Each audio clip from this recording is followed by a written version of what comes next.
Okay, so we're going to talk about using my centralized showing service website. So I'll get you the login information, but you can see this is the dashboard and there's a bunch of information here along the top and some tabs here. And there's a tutorial here, excuse me, put up by the system that you can review that to go over all this information. But I'm just going to go over some basic things. On the home page, it has all my listings here, and here's where I would go and edit this listing. I'll just click on that real quick. So it'll open Arbor Ridge, and this is basically what the login information looks like as well. You'd enter an MLS number, you'd enter in the street name, address, all that stuff, the price. I like to put in, excuse me, the subdivision name, and then it will ask you about choosing a confirmation on a showing type. So you would select go if it's a used. If it's a vacant home that there's no real need to get confirmation from an owner. It's just if somebody's interested, then you just send them, and most of those sellers are fine with that. If it's a courtesy call, let's just say they're not home most of the time, and all they need to know is that it's being shown. They don't need to actually have an appointment, and they just say, just call me when you're going to show it, and that's fine. And we would click that. But most of them are going to be this appointment required. I tell most of my sellers, well, I tell them all that if this is the case, that no agents will show their home unless they're notified and they know about it. Okay, so we will click on that, and then once you click that, that would open up this contact information, because that information is not really necessary for a go. So we don't check off this listing agent only, because that means that only the listing agent will be called for showings, and I definitely don't want that. So then we'll enter here the seller's names, so name, phone number, whether it's a cell phone or wherever. Now, many of them want to be notified by text. So we have this information in here, and it typically is the same numbers, but it could be different. This could be their work numbers.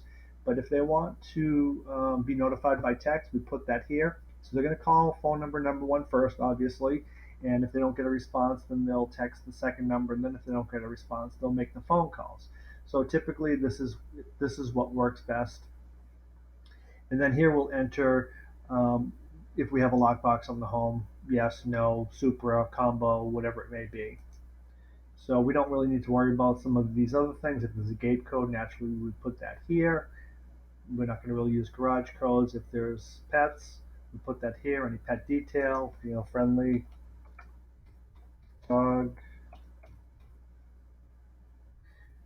Okay, and then appointment length. I narrowed this down to 30 minutes because the owners really didn't want to wait around too long and wanted to know. So this typically, we want to put this at an hour, but 30 minutes is okay for now. This here would be if we're going to have any no showings tomorrow or next week, or if we're going to create a rule, no showings on Wednesdays. We could put that here. Now CSS will also take phone calls, and they can do this stuff for us.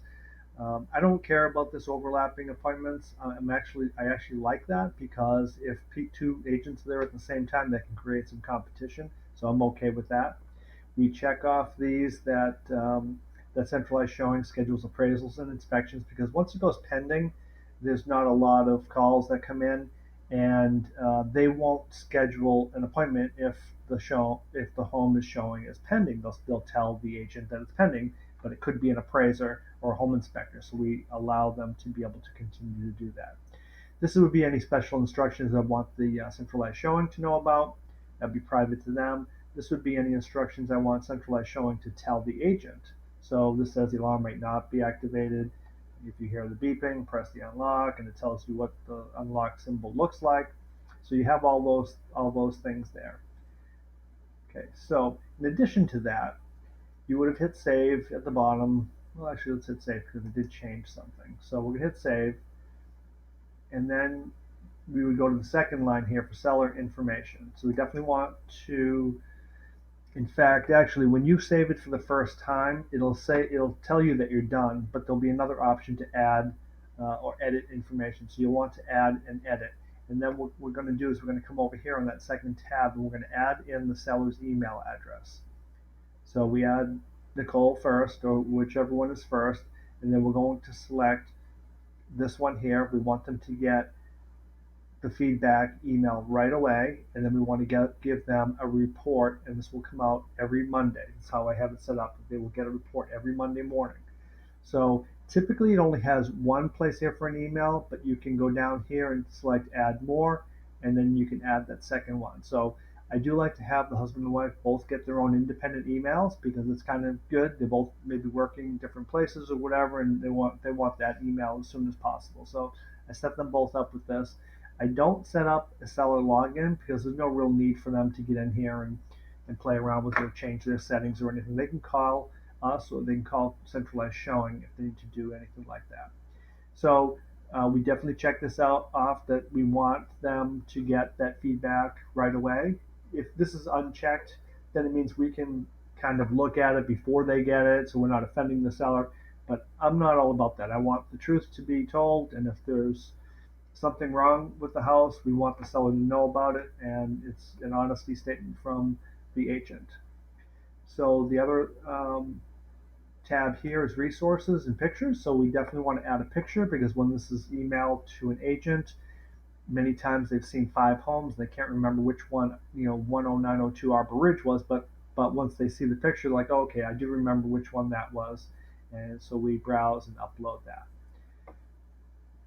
This is one that I normally don't need to do because my email address is already in the system, but you will need to do this. So I don't have this set up for you yet, but I will. So what this will do is your email address will go here because you will be CC'd on every showing long as we set it up. So you're going to know, you're going to click here to know every showing that happens.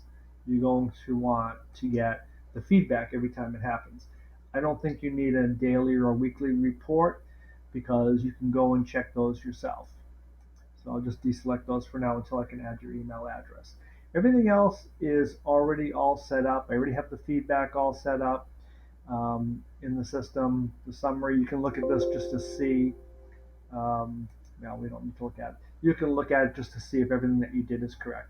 So the only other thing, you can go to reports here. The only thing I want to show is the reports. So you could go to that top report there, or if you want to report on an individual listing, you can just go right here to agent showing reports. So if you click on this, we'll see showings just for Arbor Ridge, same thing with these other ones. But if you go up here, you can see all the showings on all the listings. So this is set up by the day. So there's been one showing today on Sugarbrook, but let's just say we want to see what's been going on for the last 2 weeks. Take a minute to find everything, and then it comes up. So we have Arbor Ridge, and here's some feedback.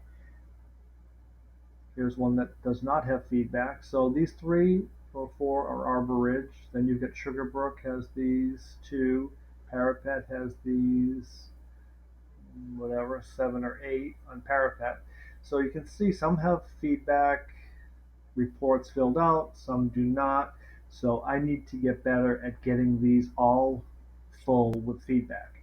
So it will send up to 3 of them. This person has already been sent 3. We can send them another one by checking this off. We can provide feedback ourselves, and when we click this, it will be like the agent is filling out the feedback report, but they're too lazy to do it, so we do. In fact, I just did this one. So let's just say I clicked on that feedback, provide feedback now. This would come up and it'll say these 4 questions. And then what I write on the first one is this feedback was from Tom via phone conversation with the agent. The first answer was good. It was priced okay. Does your client have interest? No. They did not like blah, blah, blah. So those are the main things for now that we want to address. And there'll be other questions, I'm sure. So we'll talk about those as they come up. All right, so that's it for now. And I'll see you on the next one. Okay, bye-bye.